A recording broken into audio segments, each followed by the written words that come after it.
الرحمن الرحيم الحمد لله وكفى وسلام على عباده الذين اصطفى أما بعد فأعوذ بالله من الشيطان الرجيم بسم الله الرحمن الرحيم يا أيها الذين آمنوا اجتنبوا كثيرا من الظن صدق الله العظيم.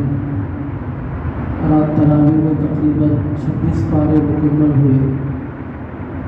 ایک سورت سے ہمارا گزر ہوا سورہ حجرات.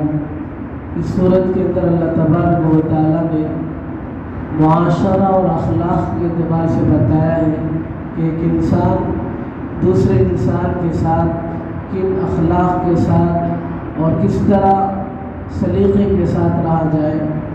اصل میں یہ آیت اس وقت نازل ہوئی جب اللہ کے نبی صلی اللہ علیہ وسلم موجود تھے تو سامنے صحابہ زور زور سے باتیں کر رہے تھے، یعنی ان کی آوازیں نبی کی آواز سے اونچی ہو رہی تھی. اللہ نے اس وقت یہ آیت نازل فرمائی یا ایھا الذین آمنوا لا ترفعوا اصواتکم فوق صوت النبی، کہ اے لوگوں تم اپنی آوازوں کو نبی کی آواز پر بلند نہ کرو، تم اپنی آواز کو نبی کی آواز سے نیچا رکھو. وہ تو نبی ہے اور نبی کے سامنے تم اتنی زور سے بات کرو گے تو تمہارے اعمال ضائع ہو جائیں گے، تمہارے اعمال ختم ہو جائیں گے. اللہ نے وہاں پر سلیقہ سکھایا. اسی لیے یہ آیت روز اقدس کے اوپر لکھی ہوئی ہے یا ایھا الذین آمنوا لا ترفعوا اصواتکم، کہ جب نبی کے پاس روزے کے پاس سلام پیش کرنے جائے دبے الفاظ کے ساتھ اور پورے احترام کے ساتھ پورے آداب کے ساتھ اللہ کے نبی پر درود و سلام پیش کیا جائے اور وہاں پر کوئی بے ادبی نہ ہو. اس لیے کہ اللہ تبارک و تعالیٰ اپنے نبی محمد صلی اللہ علیہ وسلم کی ذرا برابر بھی بے ادبی کو برداشت نہیں کرتے. اسی لیے مفسرین نے لکھا ہے کہ ہر انسان کو چاہیے کہ وہ اپنے بڑوں کی قدر کرے اور اپنے سے بڑے لوگوں کے سامنے اپنی زبان دراز نہ کرے بلکہ ادب کے ساتھ محبت کے ساتھ پیش آئے. اسی لیے اللہ کے نبی نے فرمایا من لم یعقر کبیرنا ولم یبجل علماءنا، کہ جو اپنے بڑوں کی تعظیم نہ کرے، علماء کی قدر نہ کرے اور چھوٹوں پر شفقت نہ کرے وہ میری امت میں شامل ہو نہیں سکتا.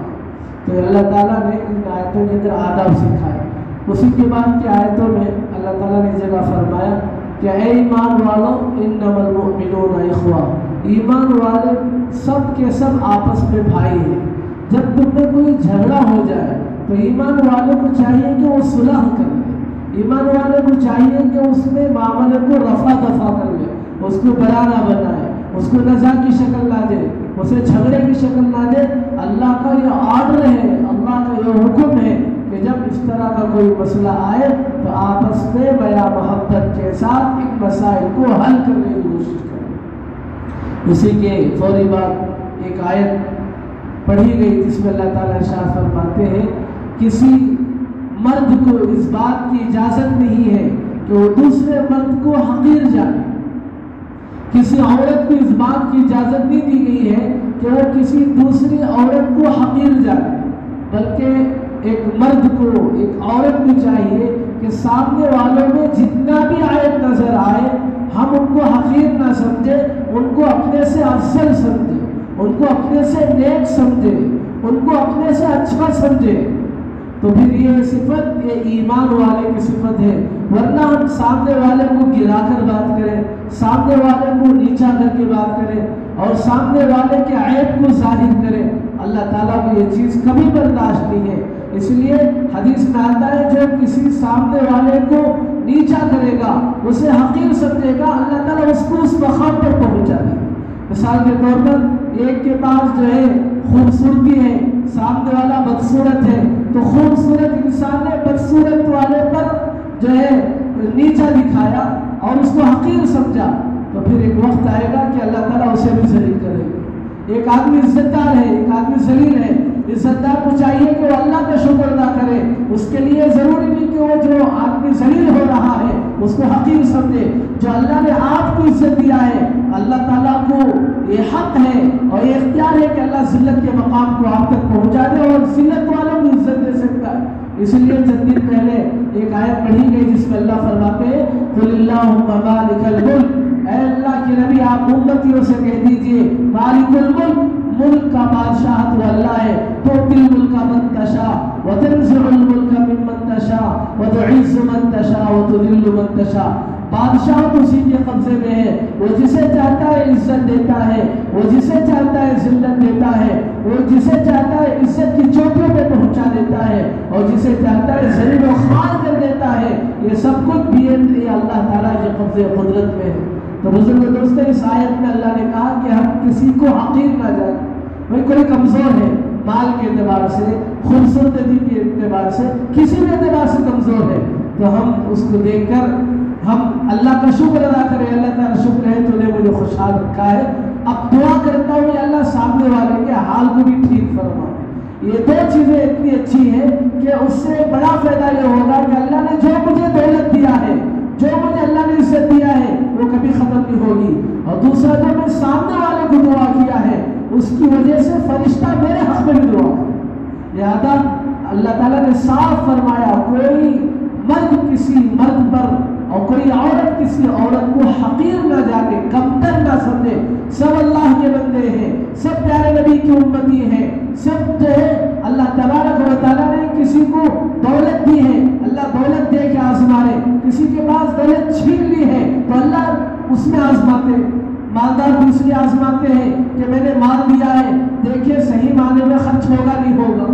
غریب کو کیا آزمائش ہے، میں نے دولت تو نہیں دیا ہے، اب دیکھیں گے کہ غربت میں کیا کرے گا، ناشکری کرے گا، جزا فضا کرے گا، یا میرے احکامات کو بجا لائے گا۔ تو ہر اعتبار سے اللہ نے جس بندے کو جو نعمت دیا ہے وہ آزمائش کے لیے دیا ہے، اللہ نے جس بندے کو جو نعمت دیا ہے وہ امتحان کے لیے دیا ہے، لہذا کسی کو حقیر نہ جانے۔ اس لیے اللہ قرآن میں جگہ فرماتے ہیں لِكَيْ لَا تَأْسَوْا عَلَى مَا فَاتَكُمْ وَلَا تَفْرَحُوا بِمَا آتَاكُمْ، کسی کو دولت مل جائے تو وہ اتراؤ نہیں، کسی کو میں چھین لیا ہوں تو گھبراؤ نہیں، یہ میرا امتحان چل رہا ہے۔ اللہ نے صاف کہا آزمائش ہے، امتحان ہے۔ تو بہرحال اس آیت کے بعد پھر اللہ تعالیٰ یہ جگہ فرماتے ہیں یا ایھا الذین آمنوا اجتنبوا کثیرا من الظن ان بعض الظن اثم ولا تجسسوا۔ اللہ فرماتے ہیں کہ اے ایمان والو تم کسی پہ بدگمانی نہ کرو۔ اللہ، کئی چیزوں کے کئی گناہوں کی ابتدا وہ بدگمانی ہوتی ہے۔ آدمی پہلے بدگمان ہوتا ہے، پھر اس کے بارے میں برے خیالات لاتا ہے، پھر اس میں جو ہے اس کے بارے میں انتقام لیتا ہے، اس سے لڑائی جھگڑا کرتا ہے۔ یہ سب چیزیں بدگمانی سے پیدا ہوتی ہے، اور بدگمانی کبیرہ گناہ ہے۔ مثال کے طور پر میں نے ایک سے بدگمانی کیا کہ اس نے ایسے کیا ہوگا، خواہ مخواہ میں نے برا ارادہ کیا اس کے ساتھ۔ اب کل قیامت کے دن اللہ پوچھیں گے تم نے فلاں بندے کے ساتھ جو کام نہیں کیا تھا تم نے اس کے ساتھ بدگمانی کیوں کیا؟ اللہ کے پاس اس کا جواب دینا پڑے گا اور گناہ لکھا جائے گا، اور کل قیامت کے دن اللہ کے پاس جواب دینا پڑے گا۔ اگر بدگمانی کی بجائے اگر میں نے نیک گمان کر لیا، نہیں انہوں نے ایسے نہیں کیا ہے، انہوں نے اس کا روزہ چھوڑا ہے تو کوئی اور مسئلہ ہے، نماز کسی وجہ سے نہیں آئے تو کوئی اور مسئلہ ہے، میں نے ان کے ساتھ نیک گمان کیا، بدگمانی نہیں کیا، تو نیک گمان کرنے پر اجر لکھا جائے گا، ایک بھائی کے عیب کو چھپانے پر اجر لکھا جائے گا۔ اگر وہی بدگمانی کیا جائے تو گناہ لکھا جائے گا اور ایک کبیرہ گناہ ہوگا، اور کل قیامت کے دن اللہ کے پاس پوچھ ہوگی کہ تم نے اس کے ساتھ بدگمانی کیوں کیا۔ اس لیے اللہ نے صاف طور پر کہا کسی مسلمان کو چاہیے کہ وہ دوسرے مسلمان کے ساتھ اچھا گمان رکھے، بدگمانی نہ کرے۔ انہی آیتوں کے بعد پھر اللہ تعالیٰ جگہ فرماتے ہیں کہ اے ایمان والو ولا تجسسوا، تم کسی کے ساتھ تجسس نہ کرو، ولا یغتب بعضکم بعضا، اور سنو ایک مسلمان کو چاہیے کہ وہ دوسرے مسلمان کی غیبت نہ کرے، یہ بھی اللہ کو ناپسند ہے۔ ایک مسلمان کو چاہیے کہ وہ پیٹھ پیچھے اس کی اچھائی کو بیان کرے۔ آج اللہ معاف فرمائے 3 لوگ بیٹھتے ہیں تو آدھا ایک گھنٹہ بات چیت کے بعد ایک آدمی جاتا ہے تو پھر یہ دونوں مل کر اس تیسرے آدمی کی غیبت کرتے ہیں، جب وہ چلا جاتا ہے پھر وہ آتا ہے تو یہ دونوں مل کر اس کی غیبت کرتے ہیں۔ تو یہ غیبت کے بارے میں اللہ نے اسی آیت میں آگے فرمایا کہ أَيُحِبُّ أَحَدُكُمْ أَن يَأْكُلَ لَحْمَ أَخِيهِ، کیا تم یہ پسند کرتے ہو کہ اپنے بھائی کا مردار گوشت کھاؤ؟ جب تم پسند نہیں کر سکتے تو یاد رکھو جیسے اپنے بھائی کے مردار گوشت کو کھانا تمہیں گوارا نہیں ہے، اسی طرح ان کی غیبت کرنا بھی اللہ کو گوارا نہیں۔ تو لہذا اللہ نے اس میں حکم دیا ہے کہ کسی کی غیبت نہ کرے۔ تو بہت سارے احکامات اس سورہ کے اندر، سورہ حجرات کے اندر اللہ تعالیٰ نے معاشرے کے اعتبار سے، اخلاق کے اعتبار سے، ایک دوسرے کی قدر کرنے کے اعتبار سے، ایک دوسرے کے ساتھ محبت کے ساتھ رہنے کے تعلق سے اللہ تعالیٰ نے احکامات بیان فرمائے ہیں۔ اللہ تعالیٰ سے دعا ہے اللہ تعالیٰ ہم تمام کو کہیں سنی باتوں پر عمل کرنے کی توفیق عطا فرمائے اور شریعت و سنت کے مطابق صحیح ہم قرآن و حدیث کے مطابق عمل کرنے کی ہم سب کو توفیق عطا فرمائے۔ آمین وآخر دعوانا الحمدللہ رب العالمین۔